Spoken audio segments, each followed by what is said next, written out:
Hello. Hello. Today we are in Guildhall School of Music and Drama for our third episode of our podcast. Fantastic. It's a bit quieter than Cafe Otto, isn't it, in here? Definitely. Although sometimes we can hear students rehearsing next door. As long as there's no bagpipes involved, we're all right. Yeah, I once worked at Newcastle University and there was a guy practicing his bagpipes next door. Is that... It was impossible to work. I see, bagpipes. That's an interesting choice. Well, that's the thing with Newcastle University was the first university that did degrees in folk music. So there's a big kind of folky thing going on with the students there. So there's all sorts of bagpipes and sort of archaic folky instruments up here. Fiddles and diddles and spoons and stuff. Cool. Yeah, you'll hear more of jazz here. I think. Oh dear. All right, so let's go and talk about the music of our choice today. Yeah. Today we're going to talk about a legendary composer from France, a woman composer, who has been a very big source of inspiration for me also. Mm-hmm. Éliane Radigue. Were you waiting for me to pronounce her name? Exactly, I deliberately, indirectly left it for you. Yeah. Éliane Radigue. Well, I have to say, my French pronunciation is not brilliant at all. Although I did live in France briefly. I lived with German people, so I didn't actually, my French was always a bit crap, to be honest. But nevertheless, this particular piece that we're listening to, re-sonante, there's a word play in the title. Yeah, please take us through that. Well, I've been trying to work it out. I'm not quite sure what's going on. L'île means the island, of course. It's the same as the English word isle, I-S-L-E. But re-sonante, the French word resonant, if you just literally translate resonant from English into French, résonante is with a double N. So she's done something different here. She's split the word in two. So it's a capital R, E, then a hyphen, then capital S, O-N-A-N-T-E. Separation of words, breaking words up like that to find other meanings has been much more common in graphics in the early 20th century and stuff. But here, this was much earlier. So she's trying to tell us something there. Sonante on its own, as the second word, means ringing. Mm-hmm. So she's obviously playing with something. Some nice puns going on there. Exactly. So it's not just resonating isle or isle of resonance or something. It's much more complex than that, yeah. I see. Also, I think what she may have done, what she may be alluding to, is the separating re on its own is like do, re, mi, fa, sol, la, ti, do. All right. So it's the second step of the scale. What a title. It's really, it's a lot to play with there. Nice. Thanks a lot for taking us through that, actually, because I didn't know about that part. Yeah. Not speaking the language. But overall, it's in itself, not only the title, but the whole piece is a lot to take in. When I say that, it's not about the length of the piece, I think, but it's about the cloud of sound, the density. The density, the big layer of sounds, and the build-up, the slow build-up, and how beautifully they evolved into bigger layers. There's so much intensity in that sense, although it sounds like a monotonous direction.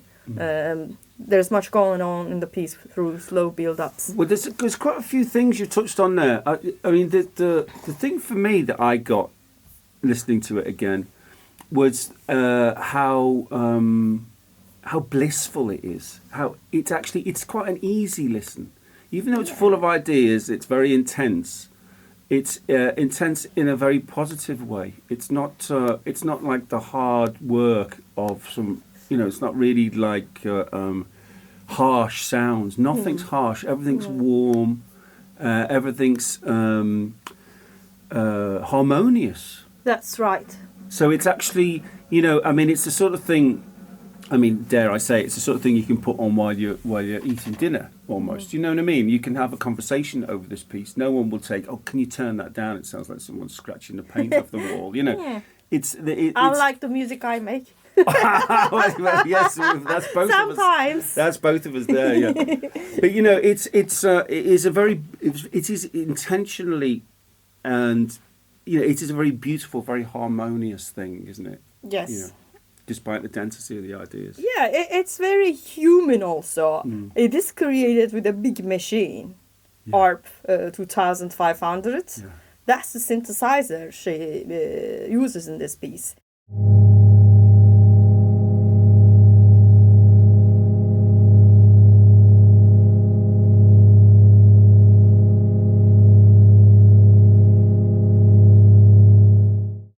And that was the synthesizer that she worked with most of the time since the 70s, intermittently. But currently her focus is more of composition for acoustic instruments. But this piece has her mastery in using that machine, that synthesizer, which you know how to use also, I think. Yeah, right? well, I have my own ARP 2600, which was the generation after the 2500. The 2500 is a bigger machine, and we do have a 2500 at the Musikhochschule in Cologne where I work. Nice. It's a very early synth. I mean, it's late 60s, early 70s, but made to a very high specification. The quality of the components is absolutely fabulous. Yeah. You know, and it's modular, so you can literally just work with just the filter module or just the oscillator module separately. But it's a beautiful sounding thing. Yeah, that's what I feel in this particular example. As I said, it's very human. There is a big machine, but there is some emotion and feeling in it. And maybe that's what makes it also more accessible when you listen to this piece, unlike others. I don't know if that was a deliberate choice or if that's just how it naturally evolved.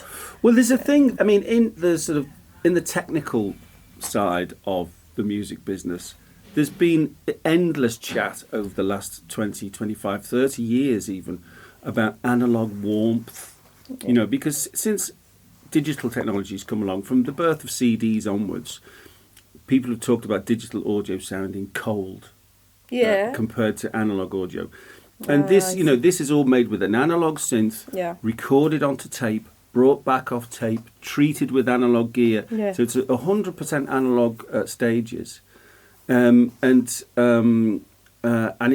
you know, to my ears, it really demonstrates so much of these aspects of what the warmth is from analog stuff. Yeah, I see. Yeah, and it's a bit of a rabbit hole, and there's lots of misconceptions involved. But essentially, what's going on is that the inaccuracies of the analog equipment from the tape amplifiers and from the tape itself, and also from the way that the synths behave, mean that they can't really reproduce the sharper, nastier edges with any clarity. Yeah. So sounds get a bit softened off. They get a bit of a, for want of a better word, you know, to use another metaphor rather than really define it technically, it's like everything has a patina. Yeah. You know. Mm-hmm. Nice. And this piece, it's all over it, you know. Yeah, and it has a very simple way of building it up. It starts with simple sine wave, and then through additive synthesis, slowly it gets bigger. I think I would see at least 3 different parts to this piece. And for me, in this last final part, it gets into a whole other world.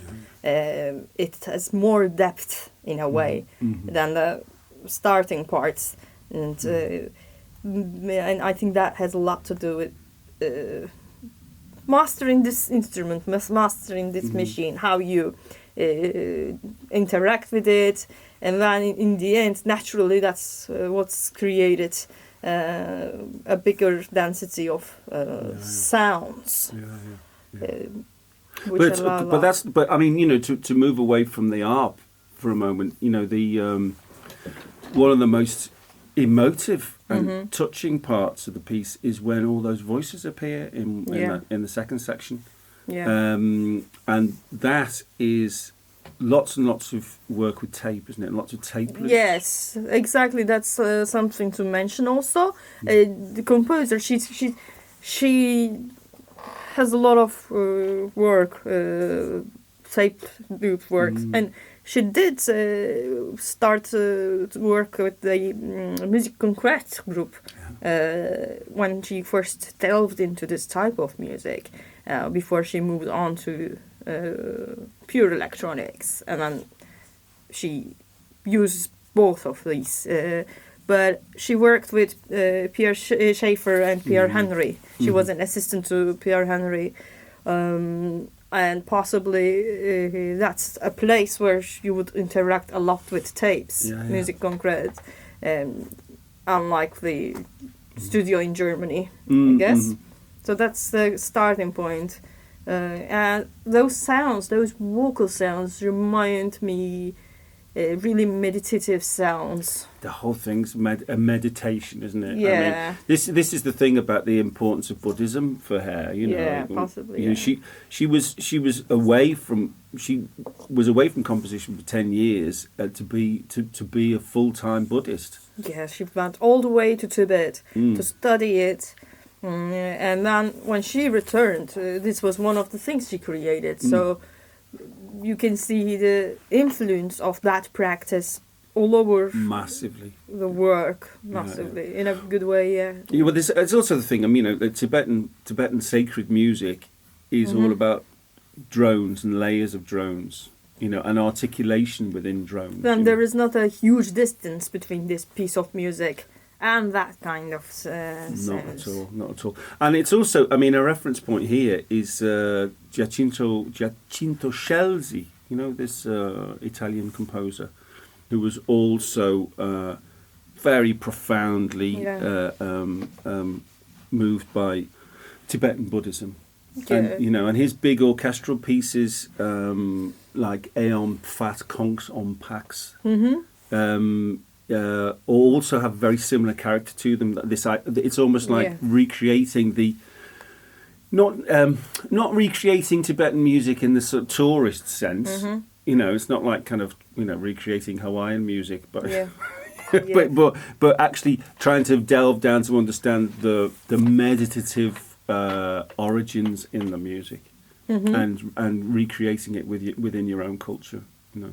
I think that's a big part of what she's doing here with this piece.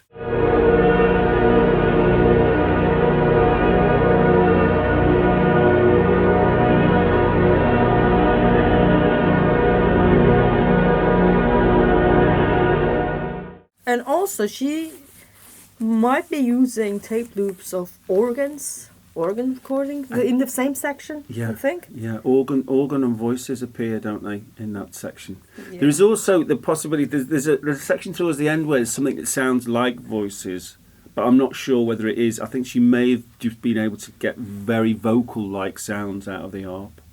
Oh wow, yeah, that's what I wonder. I've been investigating if those were field recordings in Tibet, or are those things generated through filtering in the instrument. So that would be something to find out about. But I also see an interaction between all these sounds, and a form that reminds me the sonata form.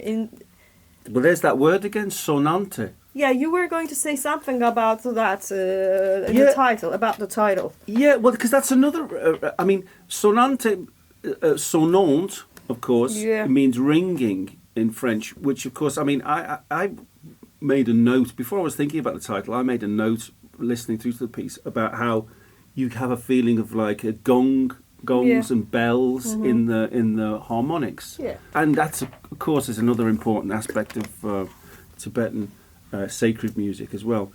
But also, you know, the piece does have this very strong, clear structure, which is very similar to sonata form, where you have, you have a first section, a second section, then a load of development, and then the first section, the second section come back at the end a bit different. Yeah, I was about to say the same thing. Exactly, we have the nice synthesized lower frequencies to start with, and then we hear the voices, tape loops. Then after this development, the first section is brought back with a recapitulation. Totally, exactly that. Yeah. There might even be a coda with just drones. So this type of traditional, I don't want to call it traditional, but more conventional form expanded into this piece. Explored with sounds that have similar qualities, drony qualities. Well, I mean, to talk of drony and meditative, of course, I mean, like, if you think of the early days of sonata form, what was that sort of late 18th century with people like Haydn and Mozart, whatever? Oh, no, early 18th century, wasn't it? Yeah. But Beethoven, Haydn, Mozart. But those sonata pieces were maximum 10 minutes long. You know? Yes. This is like an hour. So this is like an expanded electronic sonata. Ambient sonata. And for this reason, I am not surprised that in some circles they call Radigue the queen of drone and ambient music.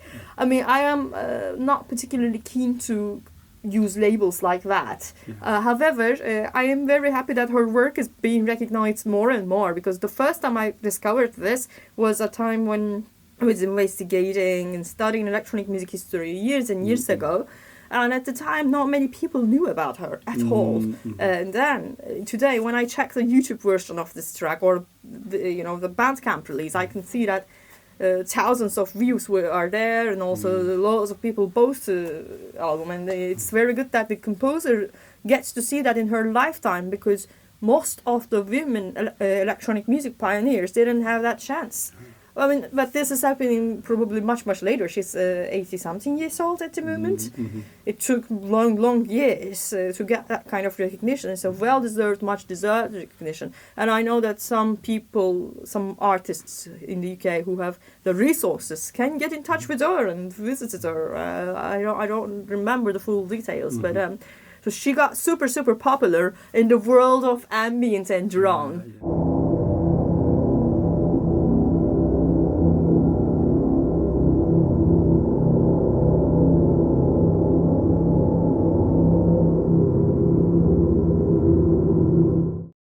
It was not like that a couple of years ago, I need to be honest. So. Well, it's funny that there has this weird crossover has happened between classical electronic music and kind of pop electronic music in this ambient thing.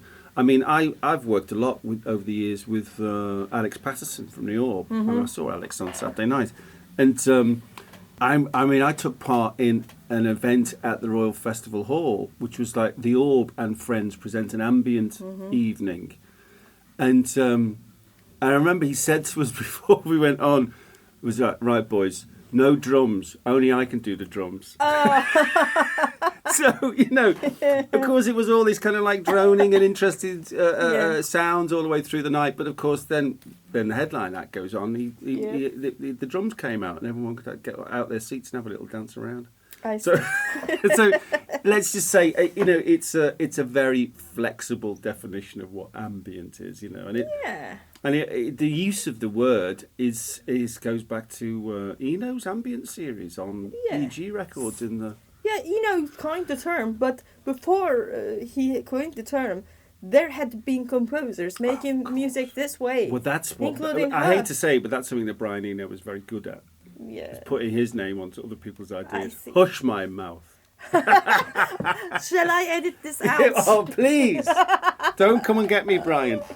Yeah. Of course, I mean, Eric Satie famously had this thing of music to be ignored. Yes. The music literally... So it then goes actually even further back compared to electronic music. And even commercially, Muzak, the Muzak company, the company that made music for lifts and hotel lobbies and workplaces, literally to be ignored. Lounge music. That's it. So it's always been there. I mean, it can be as we said earlier in the session, it can be music to listen to while you do other stuff, including also in aircraft. I like listening to it without any earbuds or something or noise cancellation, because it goes very well with the aircraft engine sounds, which are sounds, by the way, that inspires this composer herself also. So I like doing that, but I also just like listening to it for its own right. I am not very good at concentrating on anything very easily, but when it comes to this piece of music, this composer put a spell on me. I can just focus for a whole 55 minutes. It's just so beautiful in that sense. Yeah. Well, that may have something to do with the complexity of it that really draws you in, and also the human character of it. Yeah, there's something very personal about it. Yes, there is. Some story in it. Yeah. She I mean, there's another connection with popular culture. I mean, I remember DJs in the 90s talking about a DJ set of an hour, whatever, 90 minutes, as being, I mean, it sounds ridiculous now. Well, it sounded ridiculous then as well, but talking about a spiritual journey. A spiritual journey. It's become a cliche now in a way. Absolutely. But this piece, this is... That's the correct, genuine verse. Yeah, I mean, for her, this is someone who had spent a good decade of her life in spiritual practice. Yeah. Been through a lot of trauma herself. Yeah, including loss of a child. Yeah. So all of those problems, but then also trying to make something out of life. And yeah. I mean, there's the section of the piece towards the end, which when I was saying sounded like voices. That's quite the voices are quite monstrous. Yes.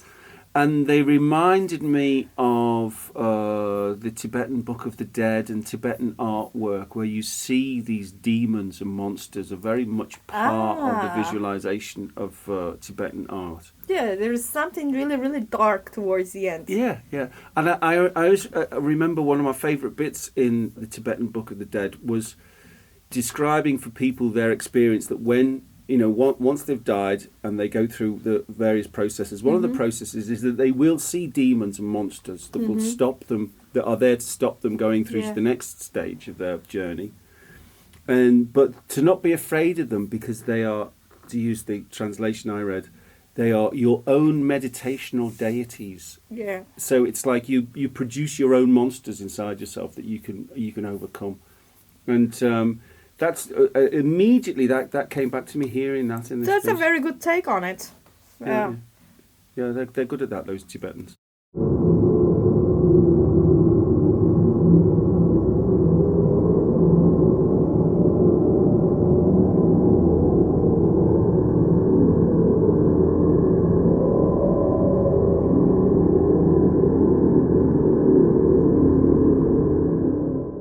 Thanks for coming along to GSMD today for this session. What a lovely place. We've even got coffee. School coffee. Okay. Thanks for listening.